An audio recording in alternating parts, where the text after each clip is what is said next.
All right, I'm only doing two examples of this because you've already done some work with matrices, so it's really more the interpretation and just practicing with the check. So for this first one here, I'm going to look at my three normals. So N1, the normal is 3, -3, -2. Normal 2, 5, 1, -6. And normal 3 is 1, -2, and 4. So it's not too hard to tell in this case that N1 is not going to equal some multiple of N2, and it's not going to equal some multiple of N3 just by the numbers that are presented there. So that means that this is a good thing. It means that there is going to be an independent solution. So we're looking for a point. Okay. So when we go through, or I guess independent solution, if you look at the checks, could be an independent solution, or could be inconsistent.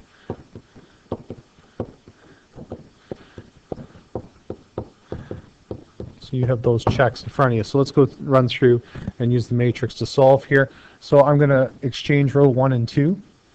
So row 1, I'm going to switch with row 3 here. So my matrix will look like 1, -2, 4, 9. Then I'll have a 3, -3, -2, and a 14, and a 5, a 1, a -6, and a 10. Okay, so again, our goal, get that first column to be 1, 0, 0. First row we're never going to touch again. We need to get that to a 0, so we're going to take row 2 and subtract 3 row 1. So underneath, 1, -2, 4, and 9. I get a 0 here, and I get -3, and it will be plus 6, so it'll give me a positive 3. -2, take away 12, so that's -14. And 14, take away, and that's going to give us 27. So 14 take away 27, so that should be -13. All right, on to the next row. So, using your head, I want that to be a 0. So row 3 minus 5, row 1. So that'll be a 0. And we'll have 1 plus 10 is 11. We'll have -6 minus 20, so -26. And 10 take away 45, so -35 is our results there. Neither of those two rows are pretty to make it such that we end up with a 1 in the next column. So we're working down here now. Whoops, I'm going to do that blue streak there. So now we're working here. So I'm going to make that into a 1. So that first row, again, stays unchanged. 9. And I'm going to have to take row 2 and multiply it by a third. So unfortunately, not too much that's divisible there by 3. Now, the 11.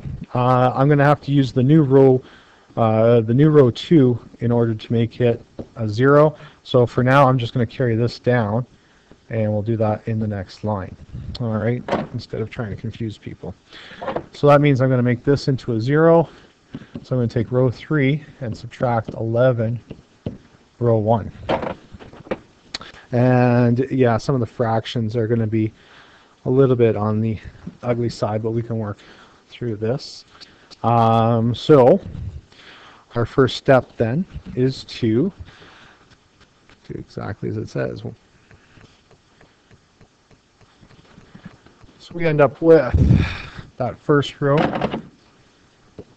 remains unchanged. Second row now remains unchanged. And we just got to struggle through our third row. So we end up with -26, subtract, and I'm going to do this off to the side here. So -26, I want it over 3. So I have to multiply the top by 3. So that gives me an 8. So negative 18 carry the 178. and we are going to subtract. It's actually going to end up adding 11 times 14. So we know 10 times 14 is 140, so we're looking at 151. So we just have to do 151 minus your 78. So that would be a 3 and a 73. And it would be a positive, so it would be 73 over 3. And then we have the negative 35. And again, it's going to have to go over 3, so over 3.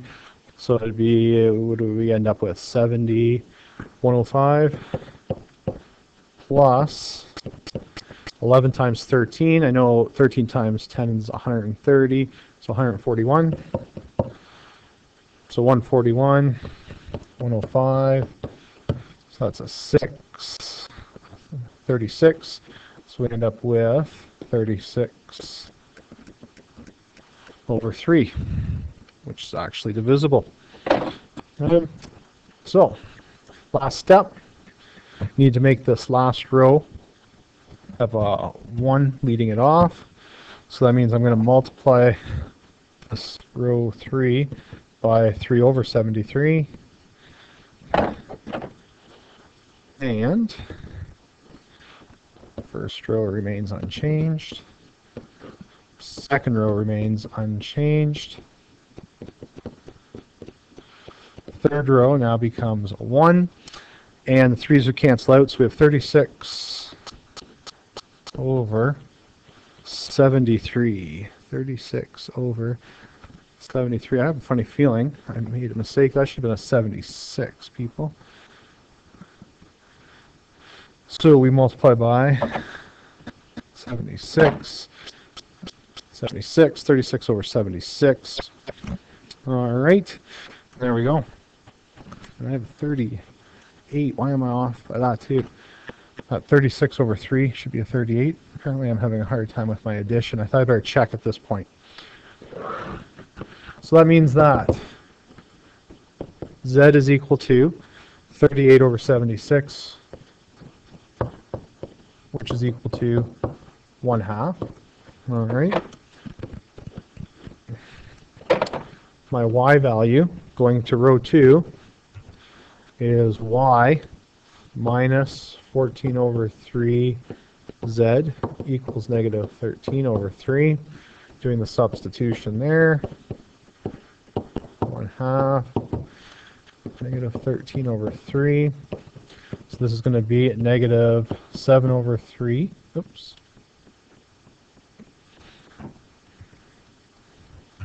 Don't want to skip too many steps here. 7 over 3 equals negative 13 over 3. So I add to both sides. I end up with positive or negative 6 over 3, which is negative 2.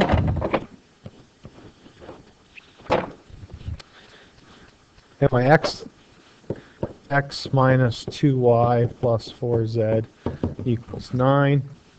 So x minus 2 times negative 2 plus 4 times 1/2 equals 9. X plus 4 plus 2 equals 9. So it's a 6. So x equals 3. So therefore, point of intersection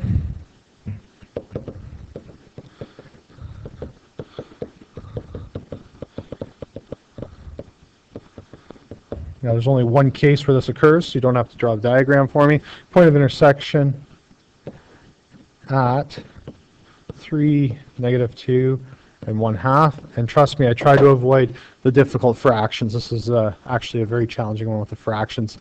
And I thought I'd double check that final step before I went on.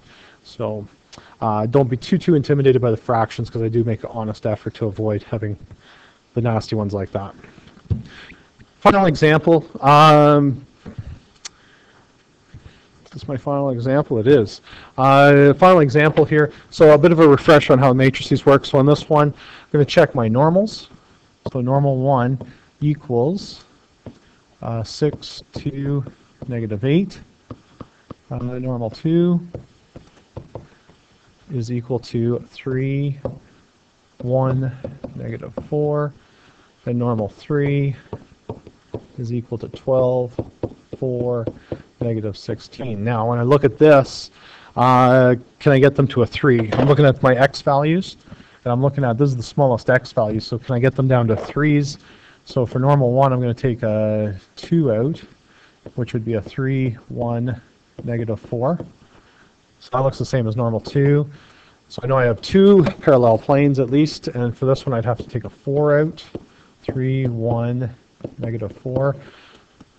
So therefore, all 3 planes are parallel. So now the question is, how are they parallel? Are they the exact same, or are they 2 the same? So what we do then is we look at our constants. So I know D1 is 18. I took a 2 out of the N1 up here. So I'm just looking at N1 here. I took a 2 out of it, so I'm going to factor a 2 out of this one. So I end up with a 9. For D2, it's equal to 20. And I didn't do anything to the second one. D3 is equal to 18. And I took a 4 out of it. So 18 doesn't divide by 4 evenly. So that means that 18 over 4. So that means none of the constants are equal. So D1 is not equal to, D1 not equal to AD2, not equal to BD3. So that means that from above, I know my 3 planes are parallel. However, because none of the constants work, that means that they are stacked on top of each other. So therefore, inconsistent system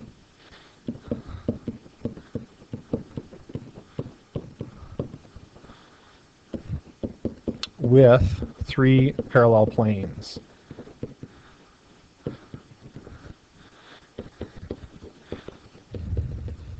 So that means it looks like this. I have one plane on top of another, on top of another. So there's 8 different cases. I'm not going to go through, obviously, do 8 examples for you. You know which ones to expect, and it's easier for me to deal with you in class answering your questions as they arise, because some people will see a pattern here, and some people need a little bit of extra help, so I can spend some time with you. So that is the end of Unit 2. So it's very important to get through the homework, make sure it's completed. The review package is available online. You just need to download it and print it off, and we'll be starting into some review in the upcoming week. Good luck on the Unit 2 test.